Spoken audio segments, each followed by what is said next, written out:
আসসালামু আলাইকুম ভিউয়ার্স। আজকে দেখাবো একটা রিং অটোরিকশা একবারে মেরে কি করছে দেখেন। আসলে ঢাকা শহর অটোরিকশাগুলো খুবই বিশৃঙ্খলাভাবে চালাইতেছে ওরা।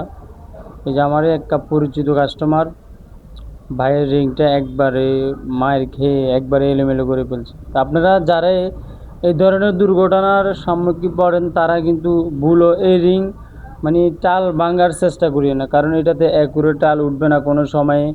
এটা এই যে নতুন রিং কাটতেছি নতুন স্পুক দিয়ে নতুন রিং দিয়ে, আর বিশেষ করে যারা রিংটা লাগাবেন কিন্তু চায়না রিং লাগাবেন, এটা হলো ম্যাগনা রিং লাগাবেন, তাহলে রিংটা কিন্তু ভালো টিকসই হবে। এভাবে এরকম মায়ের খেলেও হালকাভাবে চালানো যাবে। কিন্তু যেগুলো চায়না রিং ওগুলোর থেকে এগুলো ভালো। হয়েছে বাইরে কাজ শেষের পর বাইরের সাথে কথা বলতেছি। আসলে সাইকেলটা অনেক টাকা খরচ হয়েছে বাইরে, যে রিং চেঞ্জ করে দিলাম, তারপরে একজোড়া শিফটার চেঞ্জ করে দিলাম বাইরে, শিফটারটাও নষ্ট ছিল বাইরের। যারা আমার ভিডিওটা দেখতেছেন, যদি ভিডিওটা অবশ্যই ভালো লাগে একটা সাবস্ক্রাইব করে দিন।